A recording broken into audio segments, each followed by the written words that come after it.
মইনাহঁত কি খবৰ তোমালোকৰ? নিশ্চয় ভাল নহয়নে? বিশেষ অসুবিধা বশত বহুত দিন তোমালোকৰ ওচৰলৈ অহা নাই সাধু ক'বলৈ, নহয়নে? আজি আকৌ মই তোমালোকক সাধু ক'বলৈ আহিছোঁ। সাধুটো শুনিবা কিন্তু মন দি, শুনিবানে? ঠিক আছে, গতিকে মই সাধুটো ক'ম। সাধুটোৰ নাম হ'ল সোণৰ মুদ্ৰা। এজনী ছোৱালীৰো কথা আছে, লগতে সোণৰ মুদ্ৰাটোৰো কথা আছে। তাৰে পৰা তোমালোকে যি ভালখিনি ল'বা, বেয়াখিনি পেলাই দিবা দে। এখন দেশত বহুত দিন বৰষুণ অহা নাই, বতৰ খৰাং। বৰষুণ নাহিলে বতৰটো খৰাং হয়, মানুহৰ বেমাৰ আজাৰ হয়, মাটিবিলাকৰ ফাট মেলে, খেতি বাতি নহয়, খাব নোপোৱা হয়। মুঠতে প্ৰকৃতিৰ কাৰণেহে বৰষুণ আহে। গছ বনবিলাক মানুহে কাটি পেলায়, গতিকে বৰষুণ কমকৈ অহা হ'ল, নাহেই, অহা নাই বহুদিন। গতিকে বতৰটো কি হ'ল, খৰাং হ'ল, আৰু দুখীয়া মানুহবিলাক খাব নোপোৱা হ'ল। আৰু যাৰ বহুদিন আগৰ পৰা সাঁচি থোৱা ধন আছে, সেই ধনবিলাকেদি সিহঁতে খাই থাকিল। আৰু দুখীয়া ল'ৰা ছোৱালীবিলাক খাব নোপাই বেমাৰ আজাৰ হৈ মৰিবলৈ আৰম্ভ কৰিলে। সেই দেশত এখন গাঁৱত আৰু এজন বৰ ধনী মানুহ আছিল। এখন গাঁৱত, সেই গাঁওখনত ধনী মানুহজনে ভাবিলে, মই খালেতো নহ'ব, দিনে দিনে এনেকৈ ল'ৰা ছোৱালীবিলাক মৰি যাব ধৰিছে, মই এনেকৈ খাব নোৱাৰোঁ, মই সিহঁতকো ভগাই দিব লাগিব। এখন আশ্ৰম পাতিছিল, আছিল মানুহজনৰ। সেই আশ্ৰমলৈ গোটেই ল'ৰা ছোৱালীবিলাকক মাতি আনে আৰু টুকুৰা ব্ৰেড, ৰুটি, এই ব্ৰেড কিনিবলৈ পোৱা যায়, সেই ৰুটিৰ টুকুৰা ভগাই দিয়ে আৰু পানী খাব দিয়ে। তেনেকৈ সদায় সদায় ল'ৰা ছোৱালীবিলাক গাঁৱৰ আহিল আৰু খালে। এনেকৈ সদায় খায়, সদায় আহে, সদায় যায়, এনেকৈ বাকীবিলাকক জীয়াই ৰাখিলে। এজনী ছোৱালী আছিল, তাইৰ নাম লীলা। তাই কিন্তু তেনেকৈ নাযায় আগবাঢ়ি। তাই চবৰে খোৱা হ'লে অন্যবিলাকে কিন্তু দৌৰি দৌৰি যায়। সিহঁতে ভোকতে দৌৰি দৌৰি যায় আৰু তৎক্ষণাত ব্ৰেডবিলাক আনি খাই পেলায়। কিন্তু সেই সৰু ছোৱালীজনী লীলা নামৰ, তাই তেনেকৈ নাযায়। চবৰে অনা হ'লে তাই গৈ সৰু এটুকুৰা ব্ৰেড লৈ আহে আৰু তাতে খাই পানী খাই গুচি আহে। এদিনাখন কথা খুব ভিৰ হ'ল। সিদিনা অন্য গাঁৱতো গম পালে যে ইয়াতে ব্ৰেড বিলাই আছে, বিতৰণ কৰি আছে, গতিকে আমিও খাওঁ যাবলৈ, আমিও খাবলৈ যাওঁ।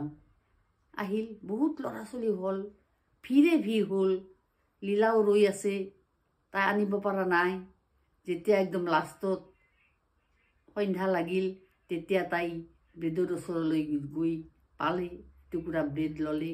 কিন্তু সৰু চাই, তাই ব্ৰেড টুকুৰা ল'লে, ডাঙৰ ব্ৰেড নলয়, সৰু এটুকুৰা লয়। লৈ তাই সিদিনা ভাবিলে, আজি মাওতো একো খোৱা নাই, গতিকে আজিৰ ব্ৰেডটো মই নাখাওঁ। এই ব্ৰেড টুকুৰা মই মাৰ কাৰণে লৈ যাম। মায়ে মোৰ কাৰণে ইমান কষ্ট কৰে, মই সদায় ব্ৰেড খাই আছোঁ, মায়েতো খাব পোৱা নাই। গতিকে ব্ৰেড টুকুৰা তাই কাগজত বান্ধি লৈ আহিল। লৈ আহি মাকক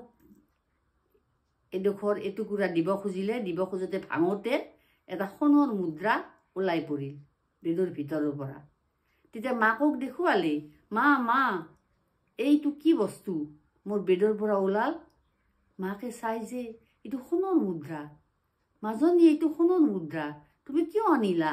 মই আনা নাই মা, ব্ৰেডৰ তোমাক দিবলৈ ভাঙোতে মুদ্ৰাটো ওলাই পৰিল।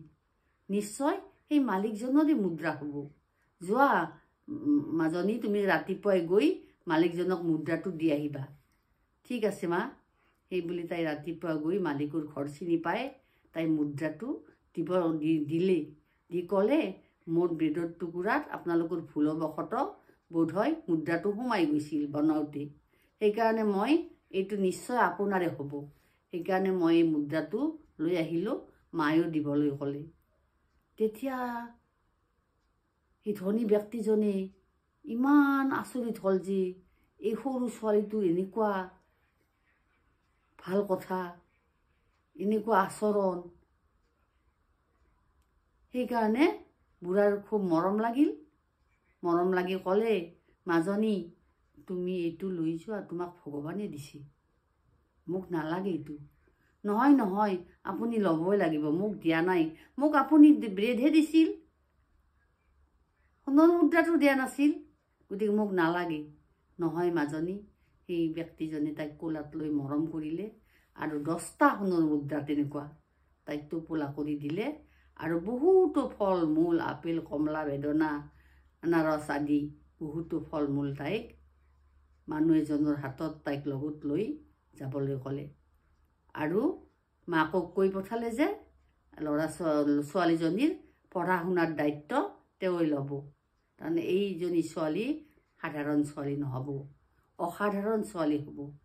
গতিকে মইনাহঁত শুনিছা তোমালোকে, তেনেকুৱা হ'ব লাগে। এই ছোৱালীজনীৰ কিমান সৎ, কিমান শিষ্টাচাৰ আছে, কিমান মানৱতা আছে, কিমান সঁচা কথা কয়, তোমালোকে তেনেকৈ হ'ব চেষ্টা কৰিবা দেই মাইনা। গতিকে মাইনাহঁত তোমালোকে হ'বলৈ চেষ্টা কৰিবা। আৰু যদি মোৰ এই সোণৰ মুদ্ৰাৰ কাহিনীটো শুনি ভাল পাইছা, তেনেহ'লে তোমালোকে লাইক কৰিবা, শ্বেয়াৰ কৰিবা আৰু আদৰ্শখিনি ৰাখিবা নিশ্চয়। ধন্যবাদ।